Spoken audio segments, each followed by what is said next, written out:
नमस्कार दोस्तों, मैं अजय सिंह आपका स्वागत करता हूं एसएससी मेकर के इस यूट्यूब चैनल पे। कैसे हैं आप सभी स्टूडेंट? एक बार जल्दी से आप लोग कमेंट करके बताइए तो वॉइस क्लियर है, आवाज स्पष्ट है कि नहीं।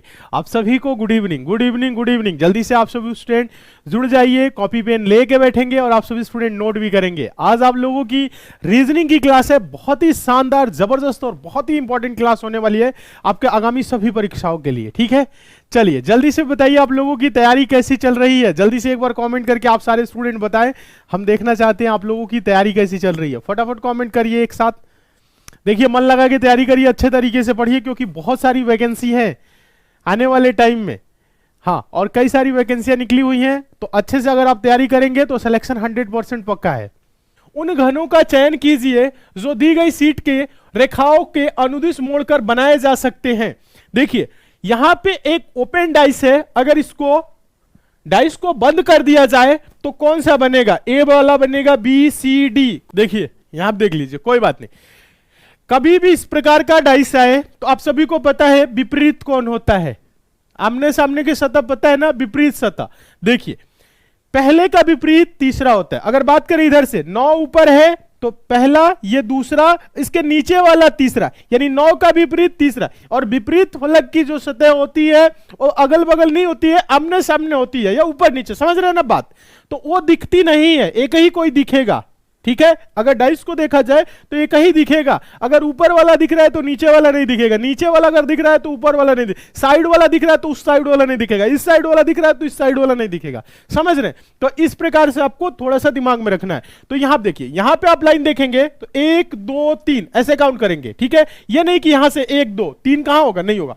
1 2 3 यानी 2 का विपरीत क्या हो जाएगा? 2 का विपरीत 9 या 9 का विपरीत 2। फिर काउंट करिए, 1 2 3 यानी 1 का विपरीत 7, 7 का विपरीत 1। 5 और 8 बच गया तो ये 5 और 8 हो जाएगा। तो यहां पे लिख देते हैं 2 का विपरीत होगा 8 या 8 का विपरीत 2। ठीक है, 1 का विपरीत क्या होगा? 1 का विपरीत होगा 7 या 7 का विपरीत 1। 5 का 8 या 8 का 5। 5 का क्या होगा? सॉरी, 2 का विपरीत 9 होगा ना, 2 का विपरीत 9 है।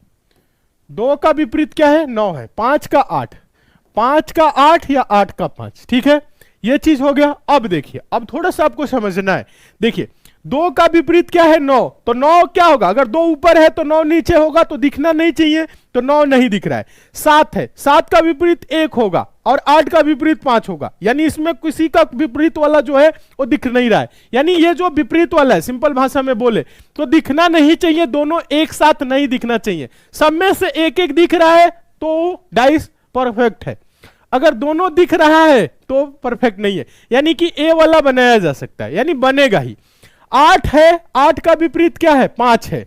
9 देखिएगा, 9 है, 9 का 2 है, तो आप देखेंगे यहां पे 9 और 2, यहां पे थोड़े से देखिएगा, 9 और 2 क्या है? 2 और 9, ये 2 9 अपोजिट है। अगर 9 यहां पे है तो 2 नीचे होगा, या 2 यहां पे है तो 9 इधर होगा, दिखना नहीं चाहिए, इसलिए बी नहीं बनेगा।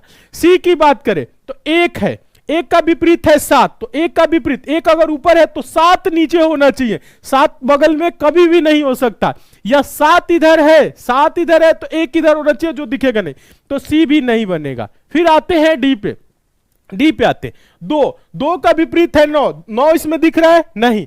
फिर देखिएगा 7, 7 का विपरीत 1, 1 दिख रहा है नहीं। 5 का विपरीत 8, 8 दिख रहा है नहीं, दिख रहा है, यानी कि पीछे होगा, तो ये बनेगा, ए और डी बनेगा, इसलिए आंसर होगा ऑप्शन नंबर बी। आंसर होगा option number B. Most important और मोस्ट रिपीटेड क्वेश्चन, और ये प्रश्न हम रख रहे हैं टेस्ट के तौर पे। उस विकल्प का चयन करें जो तीसरी संख्या से उसी प्रकार संबंधित है जैसे दूसरी संख्या पहली संख्या से संबंधित है। 2 का संबंध 54 से है तो 4 का संबंध किससे होगा? देखिए, देखिए प्रश्न बोला है 2 का संबंध 54 से है, 2 का संबंध 54 से है, तो किसका संबंध बोला है? 4 का संबंध, 4 का संबंध किससे होगा?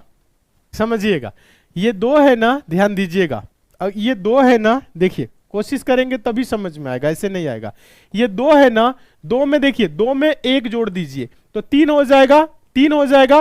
3 का क्यूब करिए और 2 गुना कर दीजिए, 3 का क्यूब, 3 त्रिगुणा 27, 27 गुना के 54। इस तरह से अगर सोचे तो है, देखा जाए तो 54 है, 54 का आधा 27 होगा, 27 3 का क्यूब है, ऐसे थोड़ा सा दिमाग लगाएंगे तो समझ में आएगा। ऐसे ही 4 है ना, 4 में एक जोड़िए 5, 5 का क्यूब क्या होगा, 5 25 25 पे 125, 125 दोनों आके 250, और ऑप्शन में दिया भी है देखिए 5 का क्यूब करेंगे और 2 गुना करेंगे तो कितना हो जाएगा, 125 गुना के 250, और 250 यहां पे होगा। ऑप्शन नंबर सी सही होगा। ऐसे ही है, ऐसे क्वेश्चन हम आप लोगों को कराए हैं, +1 क्यूब -1 क्यूब ऐसे होता है। हाँ चलिए आगे चले, नेक्स्ट क्वेश्चन देखिएगा, मोस्ट इंपॉर्टेंट क्वेश्चन है, कई बार पूछा गया है और नया पैटर्न पे ये क्वेश्चन है। आने वाले टाइम में आप लोग एग्जाम देंगे तो आपको देखने को मिलेगा ऐसा क्वेश्चन। क्वेश्चन है, उस विकल्प का चयन करें जो तीसरे पद से संबंधित है, उसी प्रकार संबंधित है, देखिएगा उसी प्रकार दूसरा पद पहले पद से संबंधित है। देखिएगा जो तीसरे पद से संबंधित है मतलब, देखिएगा कहने का मतलब यह है, सिंपल भाषा में देखिए, उस विकल्प का चयन करें जो तीसरे पद से संबंधित है जिस प्रकार दूसरा पद पहले पद से संबंधित है। यानी बोले तो इसका, या सिंपल भाषा में आप ऐसे देखेंगे, इसका संबंध जिस प्रकार से इससे है तो इसका संबंध इन चारों विकल्पों में से किससे होगा यह बताना है। देखिए थोड़ा सा समझेंगे तो आपको समझ में आ जाएगा।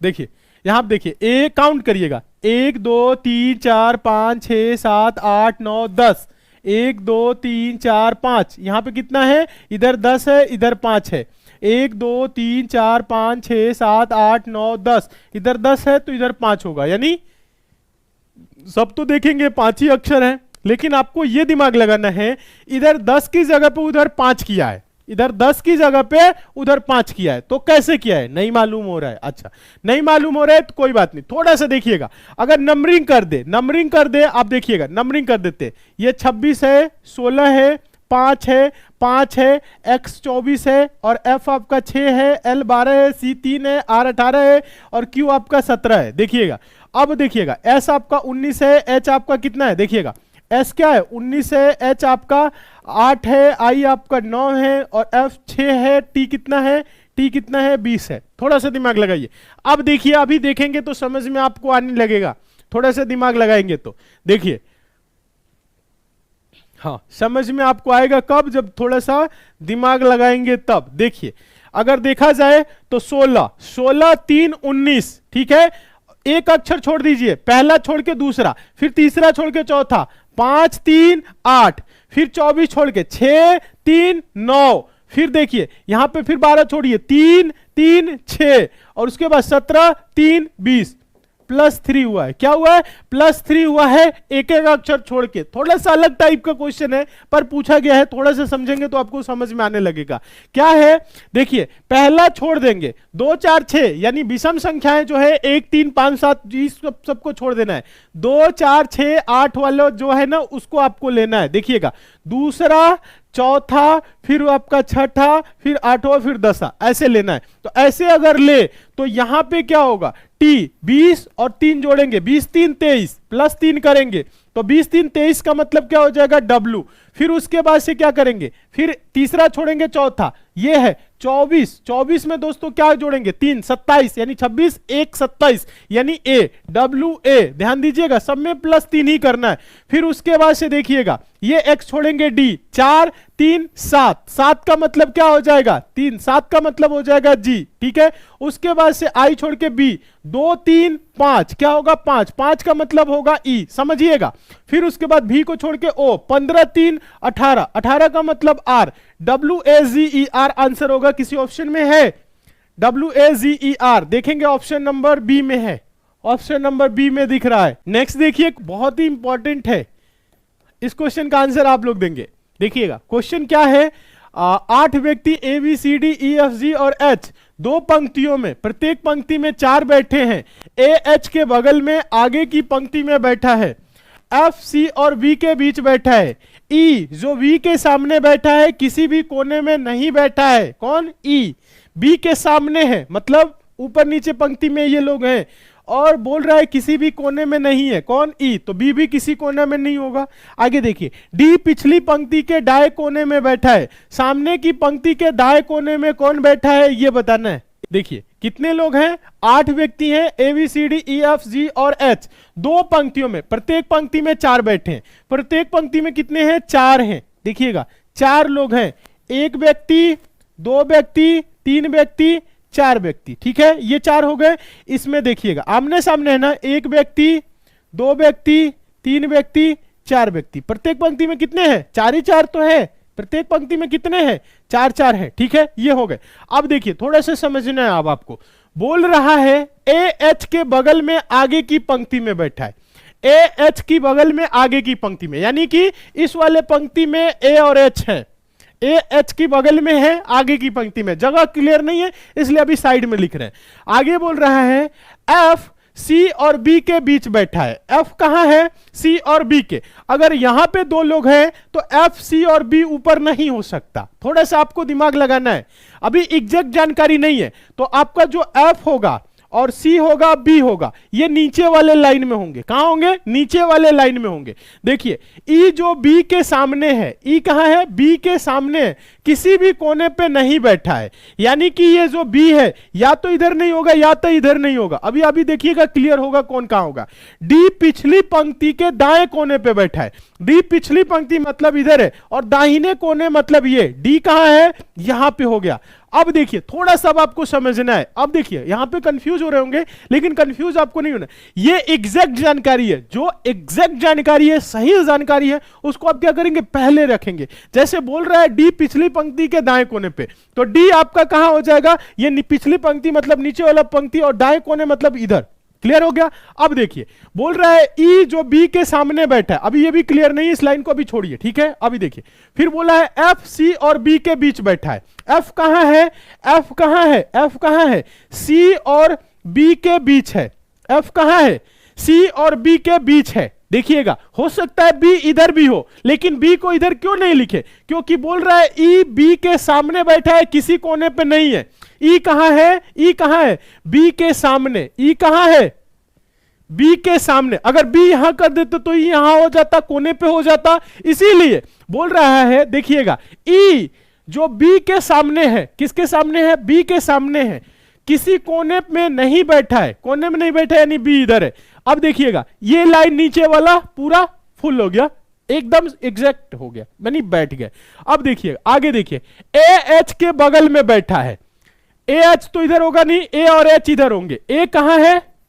एच के बगल में। हो सकता है ए यहां हो, एच यहां हो, ऐसे भी हो सकता है। ए एच के बगल में होगा, यानी कि इधर ही होगा। आगे देखिएगा बोल रहा है सामने की पंक्ति के दाएं कोने में कौन बैठा है? सामने की पंक्ति दाएं कोना ये है, अगर देखा जाए तो दायां कोना कौन है? ये है।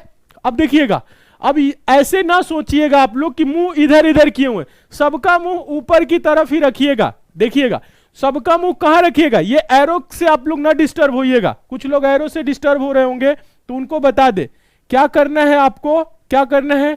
इस प्रकार से कर लीजिए सबका मुख, नहीं तो कंफ्यूज होने लगेंगे आप लोग, ठीक है। इस प्रकार से दो पंक्तियां। वहां पे बोल रहा है कौन बैठा है, कैसे पता चलेगा वहां पे कौन बैठा है? देखिएगा ए दिख रहा है, बी दिख रहा है, सी दिख रहा है, डी दिख रहा है, ई दिख रहा है, एफ दिख रहा है। एक व्यक्ति बच रहा है, कौन? कौन बच रहा है? जी, क्योंकि एच भी दिख रहा है तो जी बच रहा है, तो जी हो जाएगा यहां पे। और यहीं पे पूछा है कौन होगा, आंसर होगा जी। आंसर होगा जी, आंसर होगा जी। नेक्स्ट देखिए, अगला क्वेश्चन टेस्ट के तौर पे रहने वाला है, आंसर आप सभी स्टूडेंट देंगे। वेन आरेख का चयन करें जो निम्नलिखित वर्गों के बीच संबंधों का सबसे अच्छा प्रतिनिधित्व करता है। किसका? तांबा, धातु, लोहा। यह क्वेश्चन बहुत ही इंपॉर्टेंट है, कई बार पूछा गया और बहुत ही इजी है, इससे आसान क्वेश्चन तो हो ही नहीं सकता। अब बताइए कौन सा ऑप्शन होगा? धातु के अंतर्गत क्या होगा? तांबा होगा, लोहा होगा, दोनों क्या है? जब धातु है, मेटल है, तो ये धातु के अंतर्गत ही आएंगे। क्या तांबा और लोहा आपस में संबंधित है? नहीं, तांबा और लोहा आपस में संबंधित है? क्या तांबा लोहा होता है, लोहा तांबा? नहीं, दोनों अलग अलग प्रकार की धातु हैं, ये आपस में संबंधित नहीं है। यानी इसका अगर वेन डायग्राम बनाए तो एक सर्कल हम बनाएंगे किसका? एक बनाएंगे धातु का, मेटल का, ठीक है। ये सर्कल हुआ किसका? धातु का, मेटल का। अब इसके अंदर क्या आएगा? इसके अंदर आएगा तांबा, एक आएगा लोहा, ठीक है। तांबा होगा अलग, लोहा होगा अलग, ठीक है। इस प्रकार से होगा और आंसर हो जाएगा ऑप्शन नंबर ए। अलग अलग सब नहीं, ऑप्शन नंबर ए आंसर होगा। जितने स्टूडेंट आंसर दे रहे हैं ऑप्शन नंबर ए एकदम सही है, एकदम सही, यानी 100% सही है। चलिए बताएं, समझ में आ गया है? चलिए एक बार जल्दी से कमेंट करके बताइए आज की आपको क्लास कैसी लगी, एक बार जल्दी से बताइए। और कितने क्वेश्चन सही किए ये भी कमेंट करना है, कितने क्वेश्चन सही किए और क्लास कैसी लगी ये भी बताइए। क्लास अच्छा लगा है सारे स्टूडेंट लाइक कर दे, शेयर कर दीजिए। चैनल पे नए हैं सब्सक्राइब करके जुड़ जाइए। घर में छोटे भाई बहन दोस्त जो भी है उन्हें भी बताइए एसएससी मेकर से जुड़े, पढ़े और सिलेक्शन अपना सुनिश्चित करें। ठीक है।